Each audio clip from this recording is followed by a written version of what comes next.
आपल्याच्यानं कधी कुठलं काम चांगलं झालं नाही किंवा आपल्याला अपयश मिळालं त्यावेळेस आपण कुणावरती तर नावं ठेवून मोकळे होतो.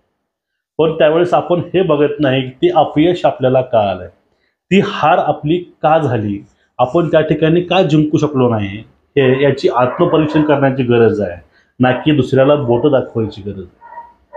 मित्रांनो, आपल्याला आज बोलायचं आहे ते म्हणजे विधानसभेला मावा आघाडीच्या आमदारांनी शपथ घेणं जरी टाळलं तर निषेध देऊन ते घोषणाबाजी करत बाहेर आले. त्यांनी शपथ घेतली नाही.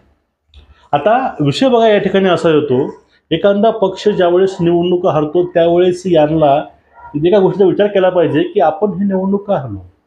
आता लोकसभेच्या वेळेस ज्यावेळेस महाराष्ट्रामध्ये 31 जागा ह्या त्यांना मिळाल्या 48 पैकी, मग त्यावेळेस महाराष्ट्रामध्ये हे लोकशाही चांगली होती, म्हणजे लोकशाहीचा विजय झाला आणि त्या ठिकाणी हुकुमशाहीचा पराजय झाला.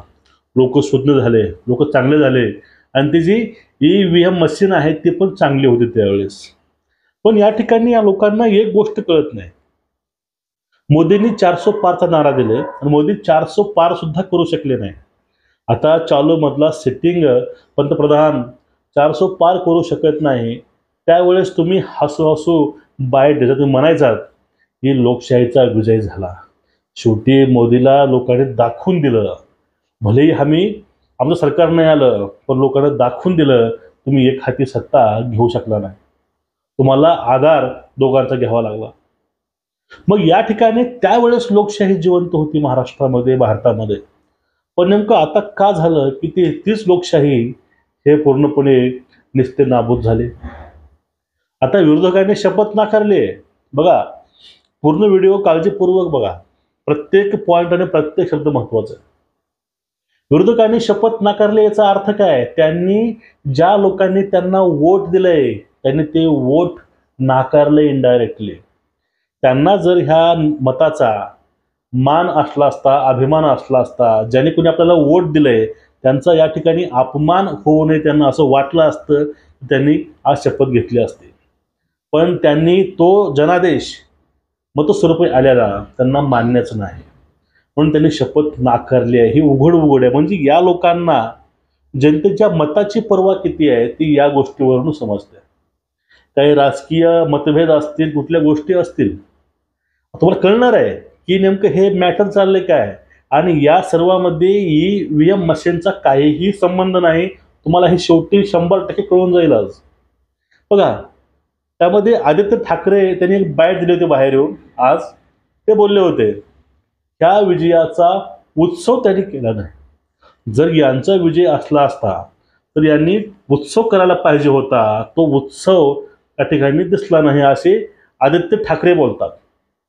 आणि त्या गोष्टीवरती नंतरच एक 10 मिनिटांनी वडेट्टीवार असं म्हणतात की यांनी जो उत्सव केला, याने जो पैसा बर्बाद केला आझाद मैदानाला शक्तीचा, तो खूप चुकीचा होता. मग एकीकडे यांचेच माणसं म्हणतात उत्सव केला नाही, तो कडे जल्लोष केला नाही. एकीकडे यांचंच एक सहकारी व्यक्ती म्हणतो की यांनी खूप मोठा उत्सव केला, तो उत्सव करायची गरज काय होती, एवढ्या समस्या मोठ्या मोठ्या आहेत, त्यामध्ये पैसा खर्च करायची गरज काय होती. म्हणजे एकाच बाईटमध्ये दोघांचेही म्हणणं समोर आले. म्हणजे दोघांनी सांगितलंय नेमकं त्यांना बोलायचं काय. या ठिकाणी एक असं वाटतं की त्या संसदेमध्ये सुद्धा एक पप्पू नावाचा कोणीतरी एक बनवलेला आहे. असेच पप्पू महाराष्ट्रामध्ये सुद्धा आता येत आहेत हळूहळू. मग या ठिकाणी विजयाचा उत्सव तुम्हाला जर पाहायचा असेल ते एशीमध्ये बसून तुम्हाला दिसणार नाही, तुम्हाला जनतेमध्ये जावं लागेल. तुम्ही जनतेमध्ये नाही गेलात म्हणून तुम्ही यावेळेस हारलात, तुम्ही ही गोष्ट स्वीकारा.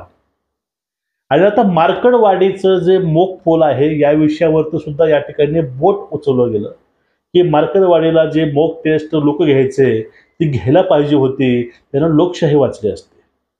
आता एखाद्या प्रक्रियेला जे स्वायत्त संस्था आहेत, जे शासकीय संस्था आहेत, त्या शासकीय संस्थेवरती विश्वास न दाखवणं हाच पहिला एक लोकशाहीची हत्या आहे.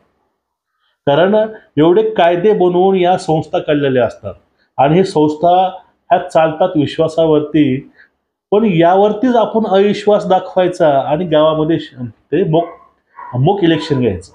आता मोक इलेक्शन किती बायस असतंय हे सर्वांना माहिती आहे.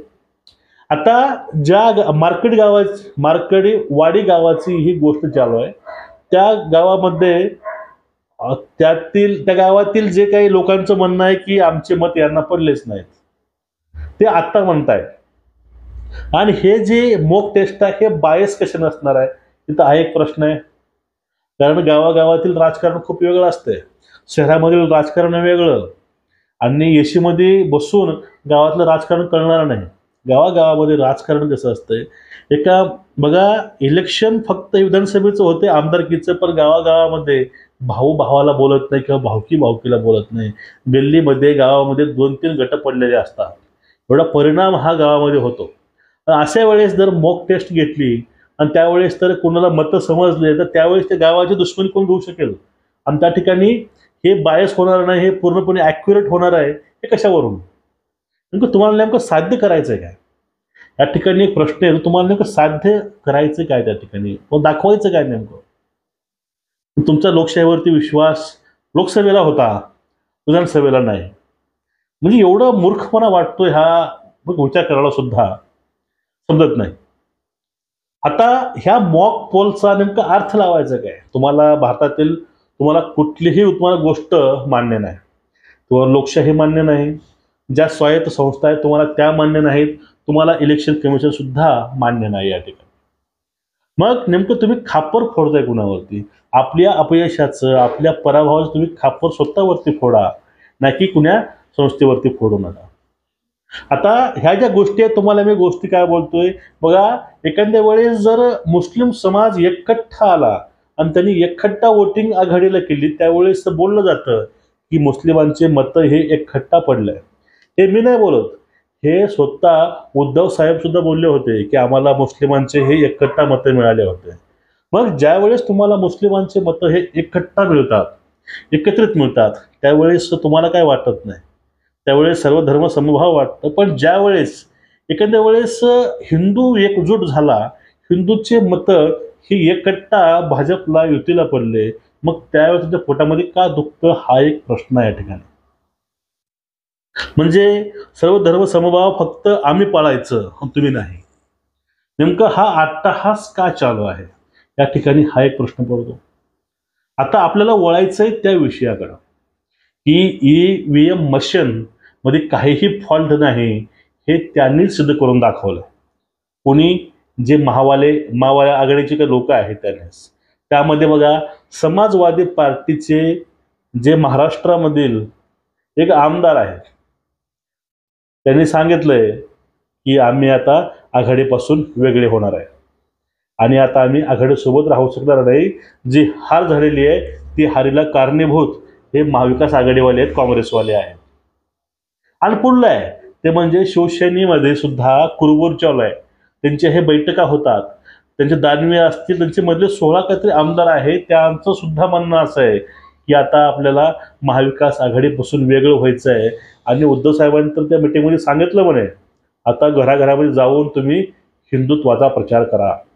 लोकांना कळलं पाहिजे की शिवसेना ही हिंदुत्ववादी पूर्वी होती, आता आहे, भविष्यामध्ये राहील सुद्धा. मग याचा नेमका अर्थ लावायचा काय? EVM मशीनचा घोळ असला असता तर तुम्ही ह्या गोष्टी केल्या नसत्या. तुम्हालाही माहित आहे, तुम्हाला सुद्धा माहिती आहे की महाराष्ट्रामध्ये जी हार झाली आहे त्या हारला पूर्णपणे काँग्रेस हे कारणीभूत आहे. कारण काँग्रेसचा अति स्मार्टपणा किंवा अति आत्मविश्वास या ठिकाणी नडला गेलाय. कारण लोकसभेला ज्याप्रमाणे काँग्रेसनं कमबॅक केलं, काँग्रेस परतून आलं आणि जास्त जागा निवडून ते आलं, सगळ्यात मोठा भाऊ तो बनला महाविकास आघाडीमध्ये. त्यावेळेसच त्यांच्या कानामध्ये हवा शिरली गेली आणि तेच हवा त्या जास्त फुग्यामध्ये फुगल्यामुळं हे आपोआप तो भ्रमाचा भोपळा हा फुटला गेला विधानसभेला. पण हे त्या गोष्टी मान्य करायला तयारच नाहीत. त्यांना हे ते मान्य करायचंच नाही. आपली हार आपल्यामुळे झाली, आपल्या पायावर दगड आपणच मारले, हे त्यांना मान्य करायचंच नाही. त्यांना फक्त दुसऱ्याच्या डोक्यावरती खापर फोडायचं. त्यांना ह्याचं देणं घेणं नाही काहीच. त्यांना फक्त देणं घेणं त्या गोष्टीचं आहे की आपली अशी हार झालेली आहे की आपण 100 सुद्धा जागा काढू शकलो नाही आणि आपण आता जाऊन बाहेर लोकांना तोंड का दाखवायचं. लोकसभेला मोठं मोठं बोलून मतं घेतले होते, विधानसभेला ते शक्य झालं नाही. त्यावेळेस एवढा नेमका फरक कसा झाला. आणि यांचा एक बघा कॉमनली प्रश्न असतो, यांचा कॉमनली एक विचारतात की शेवटला मतं एवढे कसे वाढले दिवस मावळायला सायंकाळी. अरे सिंपल गोष्ट आहे, गावामध्ये लोक जाऊन कामाला जातात आणि लोक 5-6 वाजता घरी येतात. आणि मतं कोण करावं म्हणजे बघा, यावेळेस सर्व मराठा सर्व कास्टचे म्हणजे हिंदू धर्माचे जे कास्ट आहेत त्या पूर्ण एकत्रित होऊन सर्वांनी हिंदूंना भरभरून वोट दिलं. म्हणजे मागं लोकसभेला ज्या लोकांनी वोटिंग नाही केली त्यांनी सुद्धा यावेळेस वोटिंग केलेली आहे. घराघरामधील बायका वोटिंगला गेलेल्या आहेत. घरातील अपंग म्हातारे वृद्ध सगळेच या ठिकाणी वोटिंगला गेले होते. कारण काय, जे समाज कल्याणाच्या काही योजना आल्या होत्या आणि हिंदुत्वाविषयी लोकांना सर्व गोष्टी पटल्या होत्या, त्या सगळ्या गोष्टी बघून महाराष्ट्रातील तमाम गरीब असेल, श्रीमंत असेल, अपंग असतील, वृद्ध असतील, हे सर्व जे पात्र आहेत, ज्यांचं 18 वर्ष पूर्ण आहे, ज्यांची नोंद आहे, त्या सर्वांनी जाऊन आशीर्वाद दिला आहे या सरकारांना. आणि हेच गोष्ट ते मान्य करत नाही. म्हणजे कुणावरती कोणीही प्रेम केलं, प्रेम किती केलं, काय केलं, हे गोष्टी ह्यांना मॅटर करत नाहीत. फक्त मॅटर करतं जे काय ते आम्हाला पाहिजे, वोटिंग सुद्धा आम्हालाच पडली पाहिजे, काय ते आम्हालाच पाहिजे. आणि जो काय आजचा प्रकार झाला तो खरंच एक चुकीचा आहे. यातून खूपच चुकीचा मेसेज हा लोकांना जात असतो. महत्त्वाची गोष्ट तुम्हाला एवढं सांगावं असं वाटतं, जे चाललंय ते बरोबर नाही. हे असंच चालत राहील तर त्यावेळेस लोकशाहीला धोका होईल. कारण तुम्ही आज इलेक्शन कमिशन तुम्ही मानायला तयार नाही, तुम्ही तो निर्णय मानायला तयार नाही, तुम्ही लोकांचा अपमान करता. तुम्ही इलेक्शन कमिशनचा अपमान करत नाही, तुम्ही लोकांचा अपमान करता. त्या लोकांच्या वोटचा तुम्ही अपमान करता. त्या लोकांनी वेळात वेळ काढून कुठल्या जाऊन त्यांनी वोटिंग केलेली आहे, तुम्ही त्या लोकांचा अपमान करत आहात. आणि ज्या लोकांचे जे मतं आहेत ते मतं तुम्ही चुकीचे ठरवायचे काम करत आहात. तुम्हाला कुठला अधिकार नाही, तुम्हाला तो अधिकार कोणी दिला नाही की वोट जनतेनं वोट कुणाला करावं. तुमचं एकूणच मत काय नक्कीच कळवा. चॅनलला सबस्क्राईब करा, बेल आयकॉन दाबा.